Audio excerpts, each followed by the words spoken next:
मेरे एक कज़न के जीजू थे, उनकी डेथ होगी। तो एक भैया थे, हमारे रिलेटिव थे, उनकी होगी डेथ। हम किसी के घर आ नहीं सके, जा नहीं सके पूछने के लिए, क्या किसी के घर पूछना है, जाना नहीं जाना जा सके हम। पर वो झूठ ऐसी कर रहे हैं, वो झूठ बोल रहे हैं। सही हमें विश्वास नहीं है कि हम वापस घर भी जाएंगे क्या नहीं। अभी हमें नहीं विश्वास हो रहा है कि सही बोल रहे हैं। तो हो रहे थे, हमने सोचा बस हम मर गए। इतने जोर जोर से हो रहे थे, हम डर गए, बहुत घबरा गए थे। मेरे हस्बैंड है, वो भी उधर उधमपुर ड्यूटी में थे और मैं घबरा गई थी। मैंने सोचा अब हम क्या करेंगे, मुश्किल ही है, हम बच पाएंगे नहीं पाएंगे। बच्चे उनके स्कूल में भी कोला पड़ी हुई उधर पड़ा वहाँ पे। तो डर ही लगता है ना स्कूल भेजने में बच्चों को। ये ना हो किसी टाइम भी माहौल खराब हो जाए, किसी टाइम भी कुछ हो सकता है।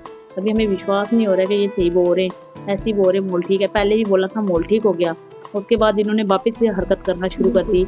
मार्केट वगैरह खुली, सब कुछ खुला, फिर उन्होंने अचानक से माहौल खराब कर दिया। पूछे दीदी भी पूछे, पापा को बोला था चलो, पापा कहने लगे नहीं मैं अभी इधर हूँ, देखता हूँ आ जाऊंगा, आप चलो। हमें सहारा दे रहे थे, आप जाओ मैं आ जाऊंगा। हमने बोला नहीं पापा आप भी चलो, ऐसे माहौल तो बहुत ही खराब है, घर को क्या करना है, कल कुछ हो गया सही पता घर को क्या करना, घर फिर बन जाएंगे, आप चलो। बोलने लगे नहीं मैंने नहीं जाना है, आप चलो मैं आ जाऊंगा।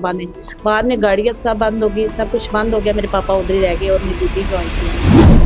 नमस्कार दर्शकों, इंडियन ट्रिब्यून न्यूज देख रहे हैं आप और मैं हूं पल्लवी। हम सब जानते हैं जिस तरीके से भारत में हालात जो है कि बने थे, और आपको बता दूं कि पाकिस्तान लगातार अपनी नापाक हरकतें कर रहा था, जिसके बाद राजौरी पुंछ में काफी ज्यादा हालात जो बिगड़े। और वहां से कुछ परिवार ऐसे हैं जो कि जम्मू की ओर सेफर प्लेसेस पे जो कि आकर इस वक्त रह रहे हैं। फिलहाल मेरे साथ एक परिवार मौजूद है, क्या कुछ कहते हैं, कहाँ क्या हालात थे इस वक्त जो है वहाँ के, इन्हीं से जरूर जानेंगे। क्या नाम है आपका? मेरा नाम नवजीत कौर। हम बॉर्डर के पास ही रहते हैं, तो वहाँ पे बहुत ही गोलाबारी हो रही थी पुंछ में। मैंने ये चांस फर्स्ट बार ही देखा, तो वहाँ पे बहुत ज़्यादा हो रही थी। हमारे बच्चे घबरा रहे थे और मैं मम्मा के घर की थी, मम्मा का हार्ट का ऑपरेशन था, उनका पता लगाने के लिए गई थी। मेरे ससुराल वाले उधर ही हैं, तो मैं मम्मा के साथ इधर मायके से ही आ गई थी। वहाँ बहुत ज़्यादा आप कब आए? हम परसों की आए। आप कहाँ पे रहते हैं? हम पुंछ में रहते हैं। हाँ जी, पुंछ में रहते हैं। यहाँ कोई गाड़ी कोई कुछ नहीं था, फिर गुरुद्वारे वाले ने हमारे लिए गाड़ी लगाई, फिर हम फ्री गाड़ी में। तो आप किस समय जो कि उस दिन आए थे? तब हम आए थे 3 का टाइम था, रात को? दिन को 3 बजे आए थे। अचानक की हुआ ना। तो वहाँ पर रात को जो है पूरी रात तक गोलाबारी होती रही, काफी जोर जोर से आवाजें धमाके जो कि होते रहे। तो किस तरीके से आप जो कि घर पर उस टाइम रुके थे? वो इतने तेज से हो रहे थे, ऐसे लग रहा था कि बस हमारे छत पे पड़ने लगी अभी। तो हम सारे एक ही रूम में बैठ के सारे चुप होके बच्चों को चुप कराया, एक ही रूम में बैठ जाओ। तो हम इतना डर गए थे, हमने ऐसे सोचा बस अभी हमारे छत में पड़ेगा। हमें कुछ पता नहीं था कि हम वापिस जिंदा होंगे या नहीं। कितना मुश्किल रहा उस समय बच्चों को लेकर यहाँ पर आना? पर हमने इतना डर डर के उधर निकाला ना। एक बार सुबह लो हो किसी तरीके से कुछ करे, हम बच्चों के बारे में कुछ सोचे। सुबह वह अरदास करते रहे बैठ के, वाहे गुरु एक बार कुछ कर अच्छी तरीके से हम इधर से निकले। कितने से कितने बजे तक फायरिंग चलती रही है? वहाँ 8 बजे से शुरू हो गई थी, रात को 8 बजे शुरू हुई थी, सुबह 5 बजे तक चलती रही। बहुत तेज ही चलती रही, ऐसे लगे किसी का घर बस अभी यहाँ पड़ा वहाँ पड़ा। बच्चे इतने डर गए थे, टॉयलेट वगैरह जाना भी इतना हमें परेशान हो। तो आपके आसपास कितने घर जो कि डैमेज हुए थे? वहाँ पे 3 घर थे, वहाँ पे 3 घर में हुआ, उधर बहुत नुकसान हो गया, बहुत ज़्यादा। क्या क्या नुकसान हुआ कुछ बता पाएंगे? हाँ जी, मेरे एक कज़न के जीजू थे, उनकी डेथ होगी। तो एक भैया थे, हमारे रिलेटिव थे, उनकी होगी डेथ। हम किसी के घर आ नहीं सके, जा नहीं सके पूछने के लिए, क्या किसी के घर पूछना है, जाना नहीं जाना जा सके हम। आपके साथ कौन कौन आया होगा? मैं अपनी मम्मी जी के साथ आई, मेरी मासी मेरे बहन भाई आए, मेरे ससुराल वाले पहुंची हूँ, मायके से ही आ गई। तो अभी उनका क्या हाल है जो वहाँ पर है? अभी उनसे पूछा था, वो बोल रहे थे हाँ माहौल खराब है वहाँ पे, अभी बॉर्डर पे। अभी भी वहाँ पर माहौल खराब? हाँ पूछा था, बॉर्डर में अभी वहाँ शुरू है, अभी हो रहे बॉर्डर अभी भी वहाँ पर हो रही है? जी हाँ, बॉर्डर में। लेकिन कहीं ना कहीं कहा जा रहा था कि सीज फायर कर दिया गया, कोई भी जो है अब वो गोलाबारी नहीं करेगा, लेकिन अभी भी वो चीजें हो रही। पर वो झूठ ऐसी कर रहे हैं, वो झूठ बोल रहे हैं। सही हमें विश्वास नहीं है कि हम वापस घर भी जाएंगे क्या नहीं। अभी हमें नहीं विश्वास हो रहा है, ये सही बोल रहे हैं झूठ मार रहे हैं। तो यहाँ पर आपको किस तरह की फैसिलिटीज मिल रही है? यहाँ पर क्या सब कुछ ठीक है? यहाँ पे वो तो बहुत ही अच्छा है, हर चीज़ मिलती है, हर चीज़ बहुत अच्छा है। खाना भी मिलता है, खाने के लिए हर चीज़ मिलती है यहाँ पे, बहुत अच्छा। जब फायरिंग वहाँ पर चल रही थी तो किस तरह के धमाकों की आवाज थी, और कितना उस समय आप डर चुके थे कि क्या होगा?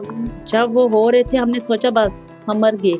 इतने जोर जोर से हो रहे थे, हम डर गए, बहुत घबरा गए थे। मेरे हस्बैंड है, वो भी उधर उधमपुर ड्यूटी में थे, और मैं घबरा गई थी। मैंने सोचा अब हम क्या करेंगे, मुश्किल ही है, हम बच पाएंगे। बच्चों के स्कूल्स जो कि किस क्लास वगैरह बच्चों की, अब तो स्कूल जा नहीं पाएंगे बच्चे, उनके स्कूल में भी गोला पड़ी हुई उधर पड़ा वहाँ पे। अब तो डर ही लगता है ना स्कूल भेजने में बच्चों को, ये ना हो किसी टाइम भी माहौल ख़राब हो जाए, किसी टाइम भी कुछ हो सकता है। अभी हमें विश्वास नहीं हो रहा है कि ये सही बोल रहे हैं, ऐसे ही बोल रहे माहौल ठीक है। पहले भी बोला था माहौल ठीक हो गया, उसके बाद इन्होंने वापस से हरकत करना शुरू कर दी, मार्केट वगैरह खुली, सब कुछ खुला, फिर उन्होंने अचानक से ही माहौल ख़राब कर दिया। लेकिन ना पुंछ में कुछ ऐसे परिवार थे कि उनको ना मतलब वो खुद से जाना पड़ा एक जगह से दूसरी जगह, और बहुत मुश्किल से वो लोग पहुंचे क्योंकि गाड़ियों की फैसिलिटीज नहीं थी। तो आप जिस तरीके से आए तो कितना जो है ठीक रहा आपके लिए? पर जब हम आए ना, मेरे ताऊ जी का बेटा था ना एक, उनको यूनिट पे बुलाया, उधर आर्मी में थे, हम उनके साथ ही आए ना, हमें गाड़ी का कुछ नहीं था, हाई नहीं था गाड़ी का कुछ भी। उन्होंने उनको यूनिट पे बुलाया, फिर हमने उनके साथ ही आए, फिर उन्होंने बोला गाड़ी मिल गई अब मेरे साथ ही चलो, उसके बाद कोई गाड़ी वगैरह कुछ नहीं है। फिर हमने बोला मम्मा जी चलो यहाँ से निकलने की बात करो, छोटे छोटे बच्चे, हमारा कुछ नहीं है, छोटे छोटे बच्चे, इनको लग जाए कुछ हो जाए हम क्या करेंगे। तो हम ताऊ जी के बेटे के साथ ही आ गए थे। देखिए क्या कुछ वहाँ की दास्तां रही वो भी आपको सुनाई, और इनके साथ जो इनके परिवार के छोटे छोटे बच्चे जो कि यहाँ पर मौजूद है वो भी हमारे साथ यहाँ पर मौजूद है, उनसे भी बातचीत करेंगे। क्या नाम है आपका? वहाँ पर किस तरह लगा आपको जब बिल्कुल गोलाबारी हो रही तो कैसा लग रहा था आपको? बहुत गंदा, डर लग रहा था आपको? यस तो अभी फिलहाल आप यहाँ पर ठीक है, खुश है? यस ठीक है। तो देखिए ये सभी लोग जो है काफी ज्यादा डर चुके हैं जी। अभी मेरे पापा भी पूछे, दीदी भी पूछे, पापा को बोला था चलो, पापा कहने लगे नहीं मैं भी इधर हूँ, देखता हूँ आ जाऊंगा, आप चलो, हमें सहारा दे रहे थे आप जाओ मैं आ जाऊंगा। हमने बोला नहीं पापा आप भी चलो, ऐसे माहौल तो बहुत ही खराब है, घर को क्या करना है, कल कुछ हो गया, सही बात है, घर को क्या करना है, घर फिर बन जाएंगे, आप चलो। बोले लेकिन नहीं मैंने नहीं जाना है, आप चलो मैं आ जाऊंगा। बाद में गाड़ियाँ सब बंद हो गई, सब कुछ बंद हो गया, मेरे पापा उधर ही रह गए और मेरी दीदी भी आई थी। हमारा परिवार आधा पूंछी है, मेरे मामू जी और सब पूंछी तो हैं। उनको लेकर कितना आपके मन में अभी डर है कि कुछ भी हालात खराब हो सकते हैं? पर अब बोल रहे सब ठीक है, सब बोल रहे ठीक है ठीक है, क्या बता फिर अभी यहाँ भी लग नहीं रहा ठीक होगा, डर ही लग रहा है। कभी कभी रात को भी पढ़ते हैं ना, आज रात को भी इधर पढ़ा 2-3, कभी कभी पढ़ते हैं फिर डर जाते हैं, घर में रहते भी अकेले, मुश्किल हो जाता है ना, फिर छोटे बच्चे, बड़ी परेशानी है। देखिए और भी बच्चे हमारे साथ मौजूद है। क्या नाम है आपका? हरजात कैसा लग रहा है आपको यहाँ पर? ठीक आप वहाँ पर जब थे, जब गोलाबारी हुई, फायरिंग हुई, कितना डर चुके थे उसको? बहुत लंबा। तो अभी आप वापस जाना चाहते हो? देखिए बच्चे भी कहीं ना कहीं काफी ज्यादा डर चुके हैं, और अभी फिलहाल ये सभी परिवार जो कि पुंछ और राजौरी के रहने वाले हैं अभी फिलहाल जम्मू में सेफर प्लेसेस पर रह रहे हैं, और काफी ज्यादा इनके मन में जो कि इस वक्त डर जो कि देखने को मिल रहा है। आप सभी लोग ज्यादा से ज्यादा इस खबर को शेयर करते चलिएगा और अपनी राय को कमेंट सेक्शन में रखते चलिएगा। देखते हैं इंडियन ट्रिब्यून न्यूज, मुझे दीजिए इजाजत, जय हिंद।